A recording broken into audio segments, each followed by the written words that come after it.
नमस्कार मंडळी. ठरलं तर मागचा आजचा एपिसोड छान आहे प्रेक्षकांनो. सायली आणि प्रियाची प्रेग्नन्सी कन्फर्म होणार आहे, तेव्हा शेवटपर्यंत नक्की बघा. पूर्ण आजीला काही झोप येत नसते, त्या रील बघत असतात. त्याच वेळेला सायली उठते. अगं पूर्ण आजी, ही वेळ आहे का रील बघण्याची? फोन आण बरं इकडे आणि झोप गुपचूप. पूर्ण आजी तिला सांगतात, अगं तू पण बघ ना रील, मी तुझ्या आवडीचं लावू का? तेव्हा सायली म्हणते, अजिबात नाही, तू लगेच झोपायचं आहे. तेव्हा पूर्ण आजी सांगतात, बरं ठीक आहे, तुला झोप येत नसेल ना, तर मी हेडफोन लावते आणि माझे रील बघते, तू झोप शांतपणे, म्हणजे तुला डिस्टर्ब होणार नाही. तर सायली सांगते, आजी तू ठेव हा फोन, नाहीतर मी ओरडेल तुला. तेव्हा पूर्ण आजी म्हणतात, एवढासा जीव पण किती दादागिरी दाखवते माझ्यावर, छळकुटी नात मिळाली मला. फोन बाजूला ठेवतात. तेव्हा सायलीला आठवतं की पूर्ण आजी, इथे तर पाणीच नाही आहे, थांब मी पाणी घेऊन येते. पण फोन अजिबात घ्यायचा नाही हां तू. तर पूर्ण आजींना डोळे बंद करायला लावते आणि तिथून जाणार. तर पूर्ण आजीच्या मागच्या बाजूला येते आणि हेडफोन लपून ठेवते. बाहेर आल्यानंतर म्हणते, पाण्याचं निमित्त करून तरी मला बाहेर पडता आलं, आता त्यांच्याशी मला बोलता येईल. पण ते झोपले तर नसतील ना? एक काम करते, बघूनच येते. रूममध्ये जाते तेव्हा अर्जुन झोपलेला असतो. ती गाढ झोपले, उठवायला नको यांना.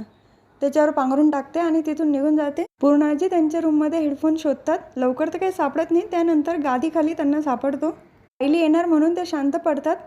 सायलीला झोप लागल्यानंतर कन्फर्म करतात सायली खरंच झोपली की नाही ते. नंतर त्यांचा रील बघण्याचा कार्यक्रम सुरू होतो. त्यांच्या हसण्याच्या आवाजाने सायलीला परत जाग येते. पूर्ण आजी, काय सांगितलं होतं तुला? दे बरं, तुझा फोन पण इकडे दे आणि चष्मा पण दे.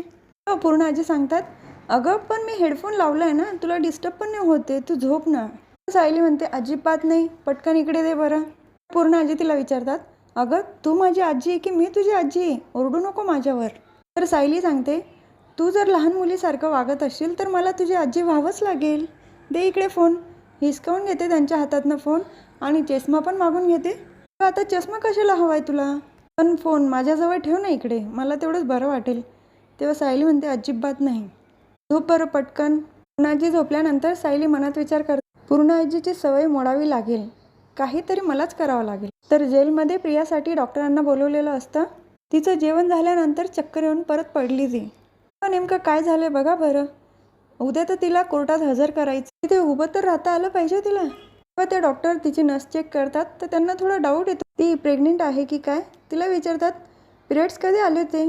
प्रिया तर काही बोलत नाही.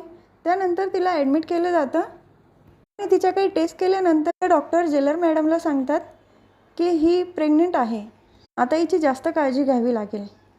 तेव्हा त्या जेलर मॅडम पण हो म्हणतात. पण अजून तरी प्रियाला कळालेलं नाही आहे, कारण ती बेशुद्ध दाखवली ना त्यावेळेला. तर दुसऱ्या दिवशी सकाळी सायलीला खूप गरगरल्यासारखं वाटत असतं आणि मळमळ पण होत असते. तेव्हा ती म्हणते, आज तर मला डॉक्टरांकडे जावंच लागेल. डॉक्टरांची अपॉइंटमेंट घेते. तिच्या रूममध्ये गेल्यानंतर विमलने तिचं बोलणं ऐकलेलं असतं फोनवरचं, की ती डॉक्टरांकडे जाणार आहे म्हणून.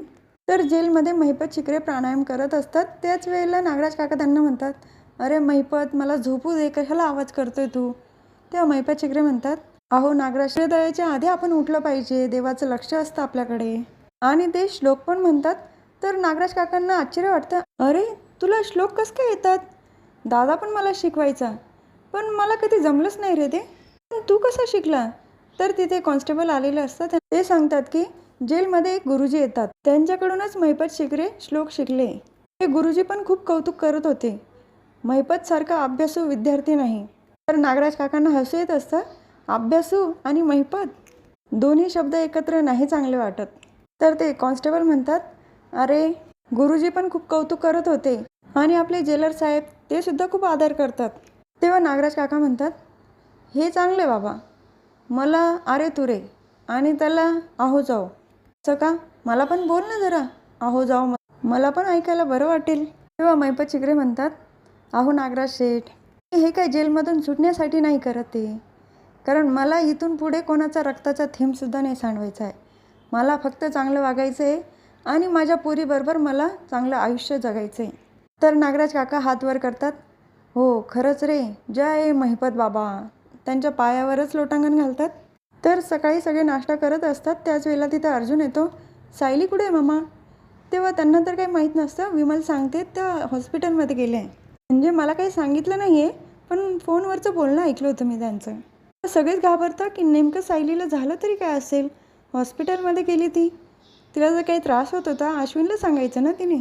त्यावेळेला तिथे पूर्ण आजी येतात आणि तन्वी कुठे विचारतात. तेव्हा अर्जुन सांगतो तन्वी मंदिरामध्ये गेली, येईलच आता. तर पूर्ण आजी म्हणतात अरे पण तिने माझा चष्मा कुठे ठेवला, मी सगळीकडे शोधलं पण सापडलाच नाही. तर बाकीचे विचारतात अगं पण पूर्ण आई, तन्वी अशी मुलगी नाही आहे, ती असा चष्मा लपवून ठेवणार नाही. काही घडलं आहे का चष्मा लपवण्यासारखं.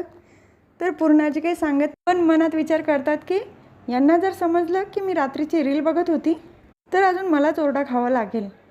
पण तन्वी आईच्या आधी कुठल्याही परिस्थितीमध्ये चष्मा शोधायला हवा. तर पूर्ण आजी सगळ्यांना चष्मा शोधायला लावतात. उभे का राहिलात तुम्ही, माझा चष्मा शोधून आणा. तर सगळे आपापल्या रूममध्ये चष्मा शोधायला निघून जातात. तर सायली हॉस्पिटलमध्ये आलेली असते आणि डॉक्टरांनी तिचं चेकअप केलेलं असतं. तेव्हा डॉक्टर तिला कॉंग्रॅच्युलेट करतात. तुमचा संशय खरा ठरला मिसेस सायली, युरिन टेस्ट केल्यानंतर तुमची प्रेग्नन्सी कन्फर्म झाली आहे. पण तुम्ही एकटाच आलात का, तुमचे मिस्टर नाही आले. तेव्हा सायली म्हणते नाही ते नाही आले, अचानक ठरलं ना माझं त्यामुळे. तेव्हा डॉक्टर काही मेडिसिन लिहून देतात. पण पुढच्या वेळेला जेव्हा याल ना सोनोग्राफीसाठी तेव्हा तुमच्या मिस्टरांना नक्की घेऊन या. तर सायली बाहेर येते, तिला थोडं गरगरल्यासारखं वाटतं, तिथंच बसून घेते. तर तिथे एक सिस्टर असतात, तिला पाणी प्यायला देतात. आणि तिथे एक कपल आलेलं असतात. ते दोघं तर इतके खुश असतात जेव्हा त्यांना समजतं की ते आई बाबा होणार आहेत.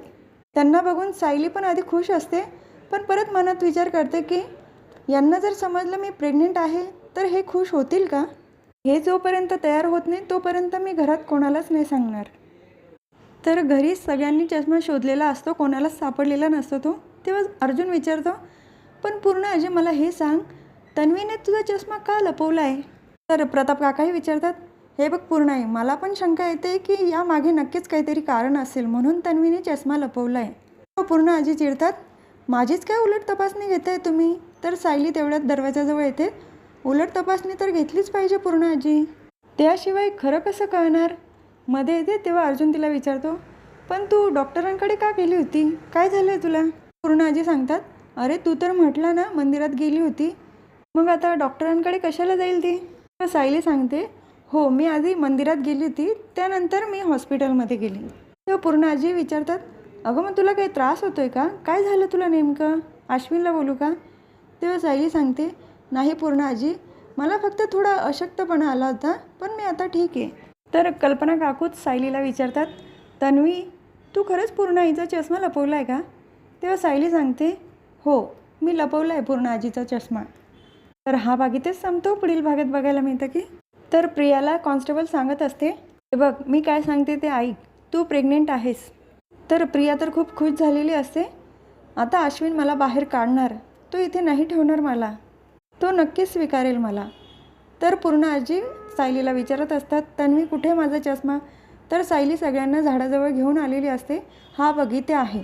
पूर्ण आजी सांगतात तू जेव्हा लहान होती ना अगदी इथेच माझा चष्मा लपवून ठेवायची. प्रताप काकाही म्हणतात हो पूर्ण आई मला पण आठवतंय, तन्वी याच जागेवर तुझा चष्मा लपवून ठेवायची. तर अर्जुन सायली दोघांना पण आश्चर्य वाटतं. पूर्ण आजी म्हणतात 5 वर्षाची तन्वी आता मला माझ्या समोर उभी दिसते. तर हा भाग इथेच संपतो. उद्या पुन्हा भेटूया ठरलं तर मगच्या पुढच्या व्हिडिओमध्ये. आणि उद्या बऱ्याच गोष्टींचा उलगडासुद्धा होणार आहे, तेव्हा बघायला विसरू नका ठरलं तर मग. तोपर्यंत माझ्या व्हिडिओला लाईक करा, शेअर करा, सबस्क्राईब करा, बेल आयकॉन दाबायला विसरू नका. धन्यवाद.